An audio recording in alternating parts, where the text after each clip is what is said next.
Good morning. How are you? It's sure going to be hard to follow these wonderful speakers you've all listened to this week, like Marsha Blackburn, Joe Walsh, and Kat Tempf. But I'm going to try to give it a shot.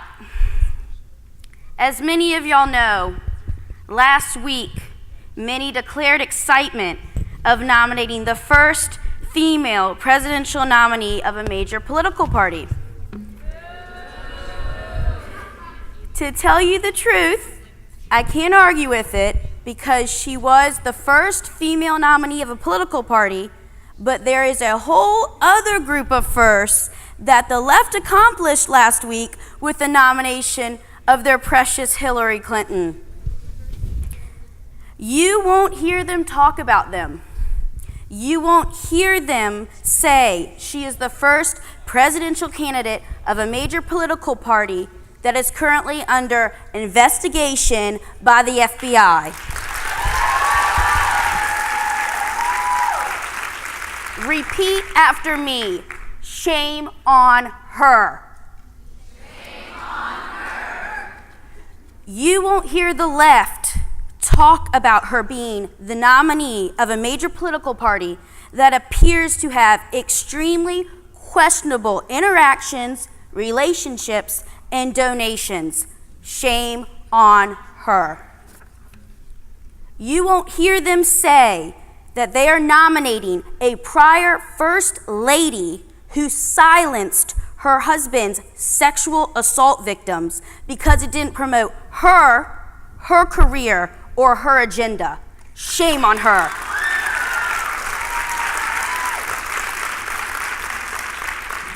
The left won't tell you that this is the first nominee of a major political party that has nominated a former Secretary of State who allowed 4 American lives to be lost in Benghazi from simply the failure to act to protect those American lives. Shame on her.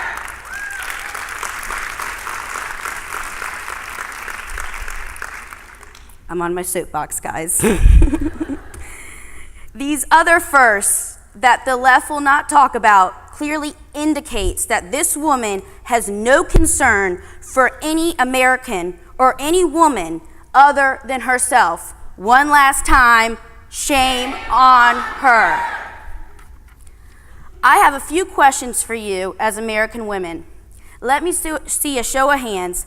How many of you have been told that because you're a woman and you're a conservative that you hate yourself? How many of you have been told that just because you're a conservative and you think the way that you think, that you're that way because your daddy is? I've heard that. Do you know why they make these insulting comments? They're terrified. They are terrified you will go against the status quo and claim and embrace the true meaning of independence. By definition, independence is defined as without dependency and not influenced or controlled by others in matters of opinions and actions, or thinking and acting for oneself. Isn't it absolutely ridiculous that the left uses this term when their platform creates an overwhelming government dependency for women? They are so terrified that you will think for yourself and you will decide the issues that are relevant to you as an American woman and hold them accountable to those issues and not those issues they have defined for us. As I've stated before, our issues are not just about free birth control, abortion, and the new term reproductive rights. Every American issue is a woman's issue.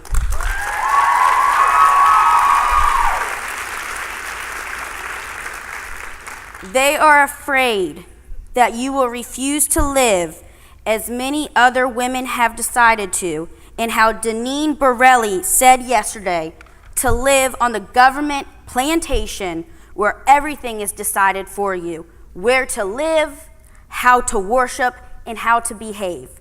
No, thank you. If you decide to live how the left wants you to live, it will be impossible for you to be truly independent. You will be restrained and constrained by their rules and regulations. For far too long, the left has had a monopoly on the word independence. For far too long, the left has tried to make the words liberal and independence directly correlated, and this could not be any more untrue. With liberalism comes a slavery to the government. They have used the term independence to fool and trap women into a box of dependency and use us like pawns to promote their failed legislative and social agendas. We must take this lie back because conservatism and true American principles best represent what it means to be an independent American woman.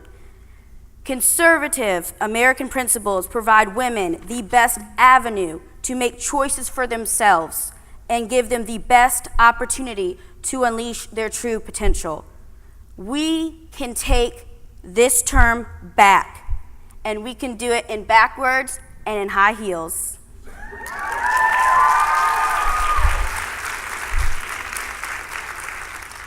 Not only is everyone in this room a future female leader, you are also today's female leaders.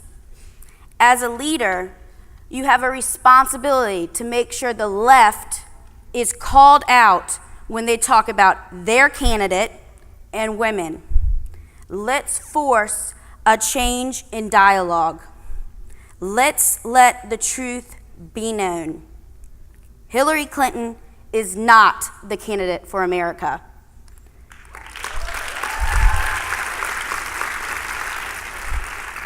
Hillary Clinton is not the right candidate for women. Liberalism does not provide the path to true American independence. Be loud, be proud, and stay unashamed in your beliefs and values. Force the dialogue of the truth. Let your friends know, let your family know, let the world know the truth.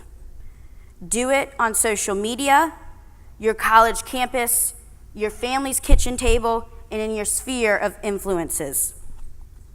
This group of leaders right here can impact millions of voters through social media alone.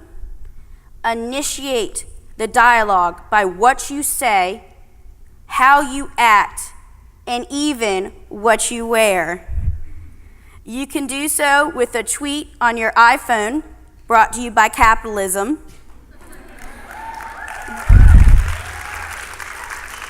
A post on Facebook, a sticker on your computer, or my personal favorite, even simply wearing a red, blue, or pink elephant skirt or dress. You can create the opportunity to change the dialogue. I am so excited for this opportunity that we have as fired up American voters to make our impact. Let today be a turning point, pun intended, for all of us recognizing the impact we have as women to change the course and direction of our country. Be fearless, stay proud, and thank you so much for having me.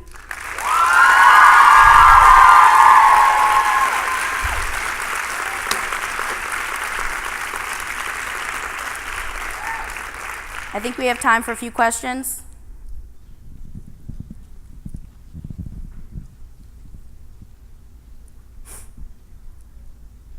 Thank you. I'm Courtney and I'm from Houston, and I was wondering if you look back at yourself a few years ago when you first started your Twitter account, would you see yourself as the leader you are today? Absolutely not. When I created the Twitter account, I did it because I was scared to voice my beliefs. I was on Facebook and I said a few things about how I supported Romney, and I got crucified for him. And it hurt my confidence. I wasn't confident enough to speak up and be proud, and I needed to get my feelings out there. And I just had to do it in the only way that I thought I could, and that was being in my childhood bedroom and making that Twitter account on one July night.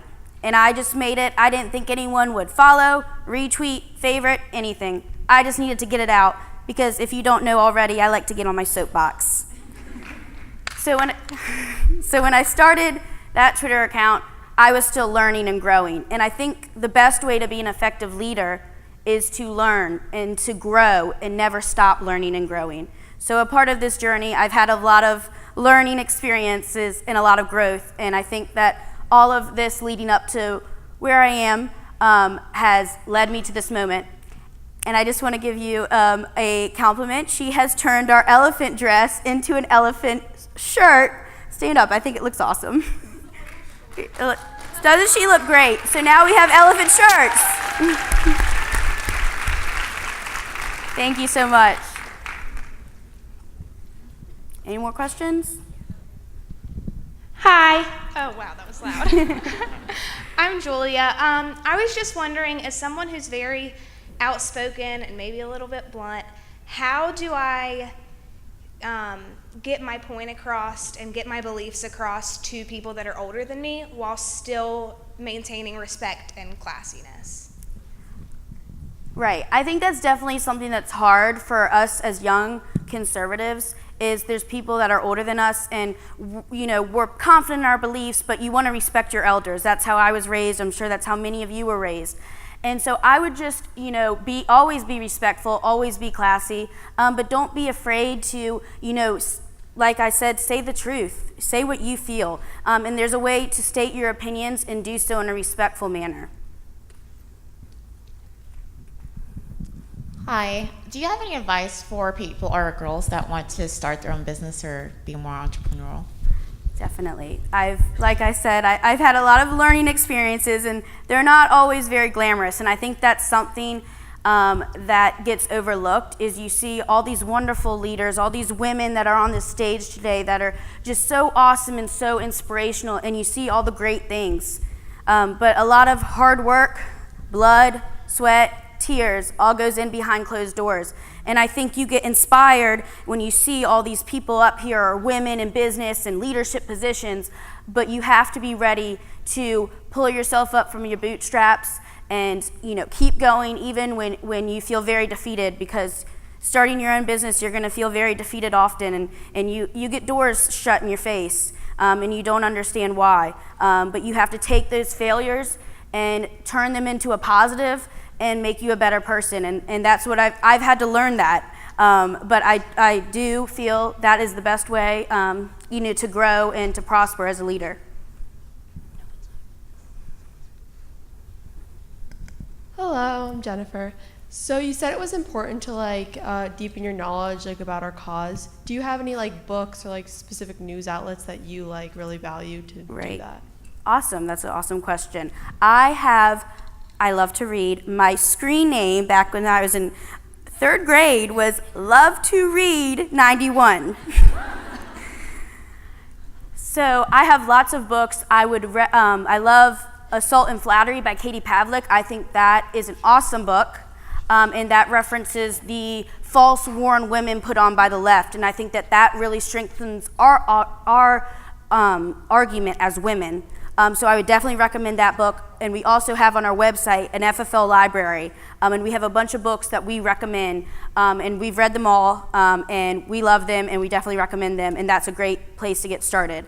Along with news, I try to familiarize myself with all different outlets. I read Politico, I love Wall Street Journal, and I read The Blaze. I have CNN on in our office. And I also really love IJ Review. I love what they're doing over there and how they're changing the news cycle. So those are my favorite clicks. Awesome. And then this is going to be our last question. Hi, so when it comes to social issues, a lot of my beliefs are based off of my faith. when arguing with people who don't take faith into consideration, how do you still stand your ground and make them value your opinion? Right. There's always going to be, I think, like I said yesterday, conservatism and Republicans, they don't all fit in one box like the left want you to believe. We're all, if we stood up and took a survey of where we stood on the issues, they would all be a very diverse spectrum. And I think that's what makes us all unique, is we all think different ways about certain issues, but we agree on the core common values of conservatism in America. And I think going back to those values and those principles that hold us together, I think is an important way to, connect with them, and then also stating, why you believe, based off your faith, your stances on those issues. Is that it? Well, thank you so much for having me. DJ